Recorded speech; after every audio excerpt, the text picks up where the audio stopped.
নমস্কার, সাহিত্যের মণিমাণিক্য চ্যানেলে আপনাদের স্বাগত জানাই। আজ আমি আপনাদের পড়ে শোনাব রাখীনাথ কর্মকারের গল্প গরম ভাত। আরে না না, বুথের মধ্যে ওটাকে ওভাবে পিটিয়ে মেরো না, এক্ষুনি মার্ডার কেসে ফেসে যাবে তো। প্রিসাইডিং অফিসার নমিতাদি একেবারে হাঁ হাঁ করে উঠলেন। বেশ, তবে ইনসেক্ট কিলার স্প্রেটাই অ্যাপ্লাই করা হোক। নমিতাদির কথা শুনে ফার্স্ট পোলিং অফিসার সীমাদি হাত থেকে চটিটা চটাস করে মেঝেতে ফেলে দিলেন। তারপর স্প্রের বোতলটা হাতে নিয়ে ঠিক যুদ্ধংদেহী মনোভাবে হিলহিলে তেঁতুল বিছেটার উপর ঝাঁপিয়ে পড়লেন। আমি আর থার্ড পোলিং অফিসার সুকন্যা বসে বসে ওদের কাণ্ড কারখানা দেখছিলাম। ডিসিআরসি থেকে নিয়ে আসা গুচ্ছের কাগজপত্র, ফর্ম টর্ম সব গোছগাছ করে আমাদের আগামীকালের প্রস্তুতি পর্ব প্রায় শেষের দিকে। বাইরে এখন ঘুটঘুটে অন্ধকার। গ্রামের একটা ছোট্ট প্রাইমারি স্কুল, পলেস্তারা খসা, ইটের দাঁত বার করা, কালচে লাল টালির চালের নিচে ঝুরঝুরে কাঠের বিম থেকে মাথার উপর টিমটিম করে একটা হলুদ বাল্ব ঝুলছে। এত বড় একটা রুমে একটাই পাখা, আক্ষরিক অর্থেই সেটা ঠুকুস ঠুকুস করে ঘুরছে মাথার উপরে। স্কুলের দুটো রুমে দুটো বুথ।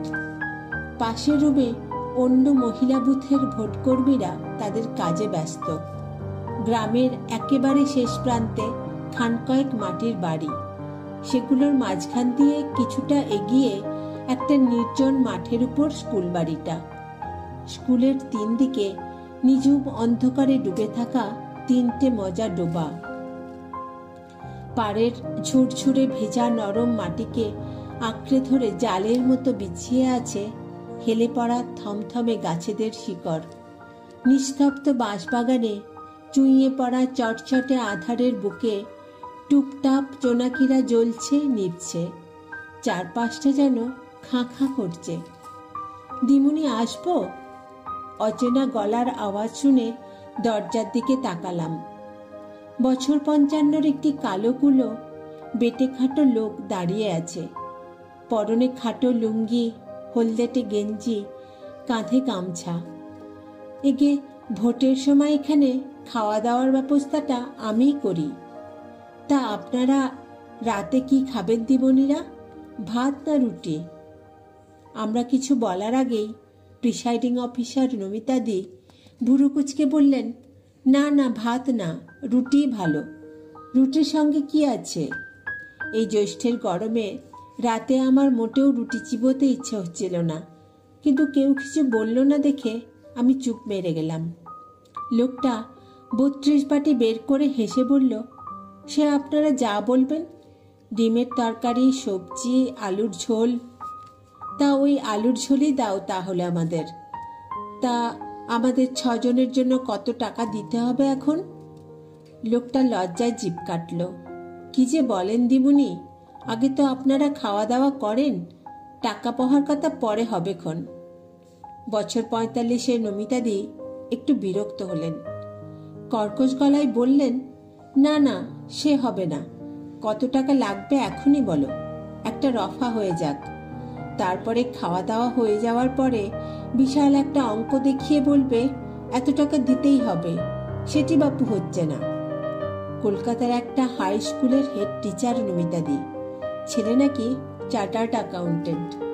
তাই হয়তো এমন চুলচেরা হিসাব না করে জীবনে এক পাও এগোন না। লোকটা অবশ্য এই মুহূর্তে হিসাবের ধার কাছ দিয়ে গেল না। জিভ কেটে বলল, আমি কি আপনাদের কাছ থেকে বেশি নিব দিবনি? শুধু বাজারের খরচাটাই আমায় দিবেন। লোকটা আর 1 মিনিটও দাঁড়ালো না। যেমন অতর্কিতে এসেছিল তেমনই অতর্কিতে উধাও হয়ে গেল। বাড়ি থেকে একটা ফোন এসেছে আমার, ভিডিও কল। আমার 3 বছরের মেয়েটার ধুম জ্বর আজ ভোর রাত থেকে। অসুস্থ হলে বাচ্চারা সবার আগে মাকে কাছে পেতে যায়, কিন্তু আজ আমি নিরুপায়। সকালে ডিসিআরসিতে বেরোনোর সময় জ্বরের ঘোরেই হাপুস নয়নে সে কি কান্না মেয়ের। মাকে পই পই করে ওষুধগুলো সব বুঝিয়ে দিয়ে এসেছি। জ্বরের ঘোরে নিস্তেজ হয়ে পড়ে থাকছে রে। মাঝে ঘোরটা কাটলেই মা করে কেঁদে উঠছে। মা বেশ চিন্তিত মুখে বলছেন। ব্যাকগ্রাউন্ডে মেয়ের গলা পাঠানো কান্নার আওয়াজ পাচ্ছি। বুকের ভিতরটা দুমড়ে মুচড়ে যাচ্ছে আমার। ডাক্তারের সঙ্গে আর একবার কথা বলতে হবে। ওষুধগুলো আর একবার মাকে বুঝিয়ে দিয়ে ফোনটা কেটে দিলাম। থার্ড পোলিং অফিসার সুকন্যা চুপচাপ মেশিনগুলো সব চেক করছিল। শুনলাম বেচারির মা মারা গিয়েছেন মাত্র 2 দিন আগে, সেরিব্রাল অ্যাটাক। তবুও ডিউটি থেকে ছাড় পায়নি। কিছুটা আমার মতোই তেতো গেলার মতো মুখ করে বসে আছে সে। প্রিসাইডিং অফিসার নমিতাদি আর ফার্স্ট পোলিং অফিসার সীমাদি দুজনে কী সব বকবক করে যাচ্ছিলেন। মাঝে মাঝে হাসতে হাসতে বেঞ্চের ওপর গড়িয়ে পড়ছিলেন।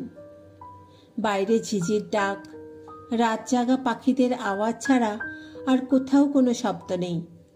কাল ভোটটা হয়ে যাওয়ার পর পরশুই মেয়েটাকে ডাক্তার মৈত্রের কাছে দেখাতে নিয়ে যেতে হবে। 3 বছরের মেয়ে, আধো আধো কথার বকুনিতে তটস্থ করে রাখে সবাইকে। সেই মেয়ে আজ ভোর থেকে প্রায় বেহুশ হয়ে পড়ে রয়েছে। দিমুনিরা নেন, ঝটপট খেয়ে নেন দেখিনি।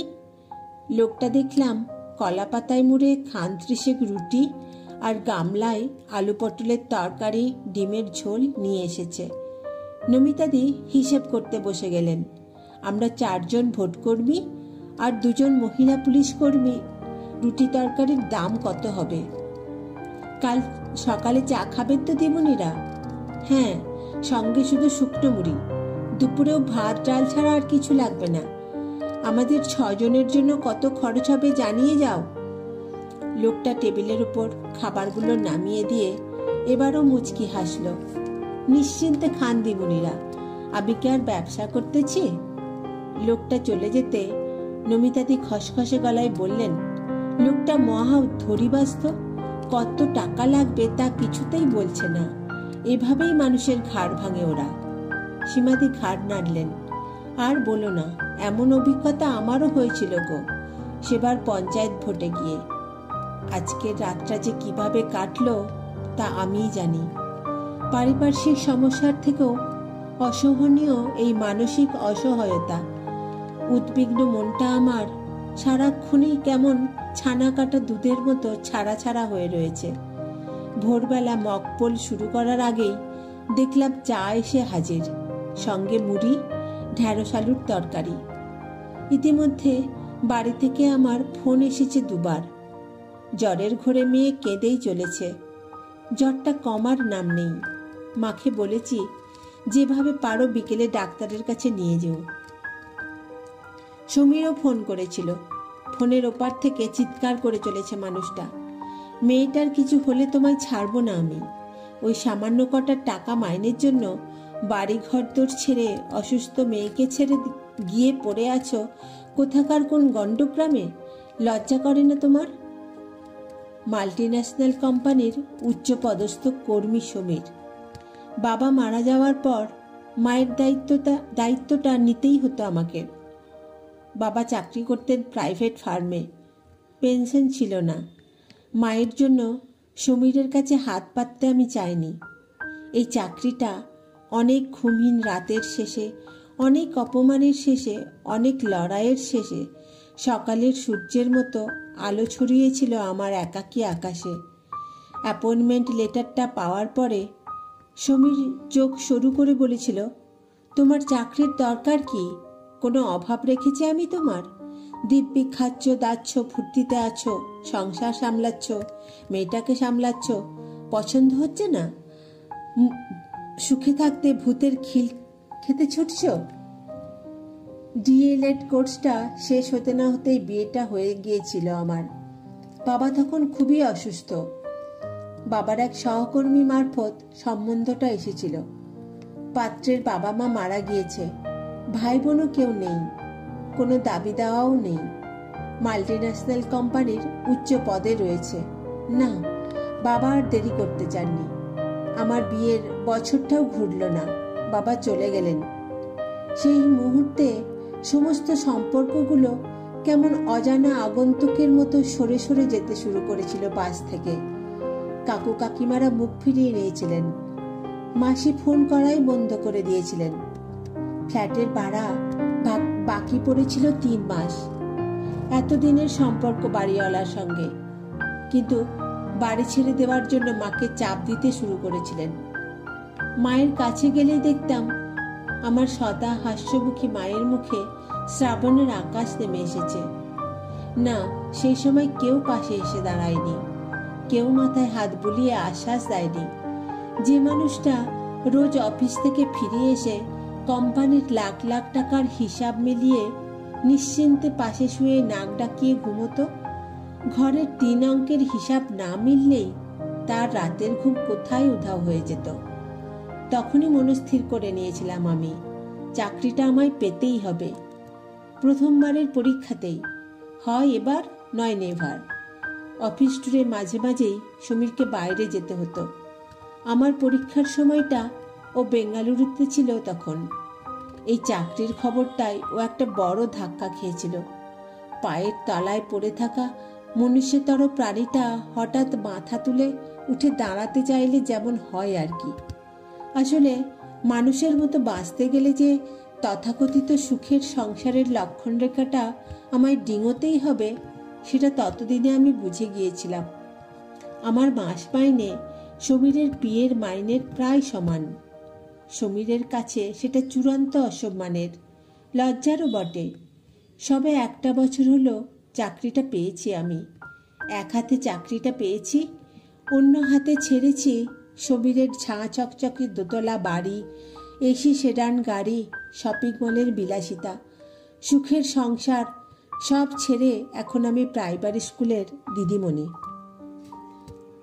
দিদিমণিরা ছাতুর শরবত খেয়ে নাও, গরমে শরীর ভালো থাকবে। আজ সকাল 6টা থেকেই ভোট নেওয়া শুরু হয়ে গিয়েছে। ভোটাররা বেশিরভাগই নিরক্ষর গ্রামবাসী, মাঠে ঘাটে কাজ করেন। ভোট দেওয়ার কায়দা কানুন অনেককেই ধরে ধরে বুঝিয়ে দিতে হচ্ছে। এর মাঝে বার 3-4 ঠান্ডা ছাতুর শরবত নিয়ে এসেছে লোকটা, কখনো বা লেবু জল। একজন রাজনৈতিক দলের প্রতিনিধি শুনলাম প্রিসাইডিং অফিসারকে জিজ্ঞেস করছে, আপনাদের খাওয়া দাওয়ার আশা করি কোনো অসুবিধা হচ্ছে না? নিতাই কাকা কিন্তু এই ব্যাপারে খুব দায়িত্বশীল মানুষ। আসলে কাকার মেয়েটা যে বছর ভোটের ডিউটি করতে গিয়ে মারা পড়ল, সেই বছর থেকেই কাকা গো ধরেছে এখানে ভোটের কাজ করতে আসা দিদিমণিদের সেই খাওয়াবে। প্রাইমারি স্কুলে চাকরি করত কাকার মেয়েটা। যে স্কুলে ডিউটি পড়েছিল মেয়েটার, সেখানে নাকি চূড়ান্ত অব্যবস্থা ছিল।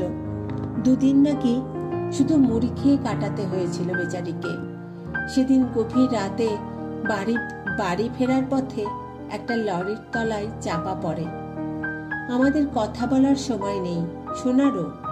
তবু কিছু কিছু কথা ভাঙা বাসার খড়কুটোর মতো উড়ে উড়ে এসে পড়ছিল আনাচে কানাচে। কিছু কষ্ট বুকের মাঝেই ঘুটনির মতো ঘুরপাক খেতে থাকে, বেরিয়ে আসার পথ পায় না। দুপুরে সেই কালোগুলো মানুষটা নিতাই কাকা এসে হাঁক পারল, এক এক করে আসেন দিমুনিরা, ভাত খেয়ে যান। আমার পালা এলে স্কুলের রান্নাঘরে গিয়ে ঢুকলাম। ওখানেই পাত পেরে খাওয়ার ব্যবস্থা করেছে মানুষটা। আশ্চর্য হলাম, এ কি করেছেন? চটের আসনের সামনে 1 থালা গরম ভাত, অ্যালুমিনিয়ামের বাটিতে আম ডাল, উচ্ছে আলু ভাজা, মাছের ঝোল, আমের চাটনি। এ তো এলাহি ব্যাপার। মানুষটা হেসে বেরিয়ে গেল। মাঝে 2-3 বার এসে মায়ের মমতায় জিজ্ঞেস করে গেল, আর একটুখানি ভাত দিয়ে দিবনি? সারা দিনের উত্তাল কাজের ফাঁকেও সেই গরম ভাতের গন্ধ শরীর মন ছেয়ে রইল আমার। আসলে কিছু কিছু মুগ্ধতা অস্তিত্বের গভীরে গিয়ে কষে কষে ছড়িয়ে পড়ে, যা ঋণ শোধ করা যায় না। এই মুহূর্তে আলোচনা সন্ধে নেমেছে গ্রামের সীমান্তে। আপাতত এখানে আমাদের যুদ্ধ শেষ। এক ক্লান্ত, বিধ্বস্ত, পরিশ্রান্ত দীর্ঘদিনের শেষে সব হিসেব টিসেব মিটিয়ে ইভিএম সিল করে আমরা এবার ডিসিআরসিতে যাওয়ার জন্য প্রস্তুতি নিচ্ছি। দিমুনিরা একটু কিছু খাবেন তো এখন? মানুষটা এসে হাজির হয়েছে। সন্দিগ্ধ চোখে তাকালেন প্রিসাইডিং অফিসার। না, এবার বলুন তো আমাদের খাবারের জন্য কত টাকা দিতে হবে আপনাকে? মানুষটা সংকোচে মাথা চুলকোই। কত আর দেবেন দিমুনি? দেন 200 টাকাই দেন। আমরা আকাশ থেকে পড়ি। 200 টাকা? লোকটা বলে কি? কাল থেকে শুধুমাত্র একজনের খাবারের হিসাব করলেই যে 200 ছুঁয়ে যাবে। সহজ সরল গ্রাম্য লোকটা ক্ষয়ে যাওয়া দাঁত বের করে হাসে। তা আমার খরচ তো অট্টুসখানি হয়েছে। আমারে শুধু আটা, ছাতু, চা আর তেলটা কিনতে হয়েছে। চাল, কলাইয়ের ডাল, ঢ্যাঁড়স, পটল, উচ্ছে, আলু সবই তো আমার ক্ষেতির। ডিম আমার মুরগির, মাছ আমার পুকুরের, আমার নেবু আমার গাছের। সেগুলির জন্য কি পয়সা নিব আমি? আরে বাবা, মানুষরে দুটো গরম ভাত খাইয়ে যে সুখ, সেই সুখ আর কিছুতে আছে? একটা 82 শিক্ষার থাপ্পড় যেন সপাটে এসে পড়লো আমাদের গালে। প্রিসাইডিং অফিসারের দিকে আর চোখে চেয়ে দেখলাম আমি। গাল লাল হয়ে গেছে তার। পিছন থেকে কে যেন তাড়া দিচ্ছে, তাড়াতাড়ি করুন, বাস এসে গেছে। এই মুহূর্তে বেশ বুঝতে পারছি আমি, আমার ঝাপসা হয়ে আসা চোখের সামনে কালোকুলো বেটেখাটো মানুষটার চেহারা ছাপিয়ে একটু একটু করে স্পষ্ট হয়ে উঠছে একটা দৃশ্য, একটা চিরন্তন দৃশ্য। এক থালা গরম ভাত বেড়ে মা আকুল হয়ে ডেকে চলেছেন, মামনি আয় রে, খেয়ে যা মা। এতক্ষণ আপনারা শুনছিলেন রাখিনাথ কর্মকারের গল্প গরম ভাত। গল্পটি আপনাদের কেমন লাগলো অবশ্যই কমেন্টসে জানাবেন। আর যদি ভালো লাগে তাহলে প্লিজ একটি লাইক, শেয়ার এবং সাবস্ক্রাইব করে দেবেন।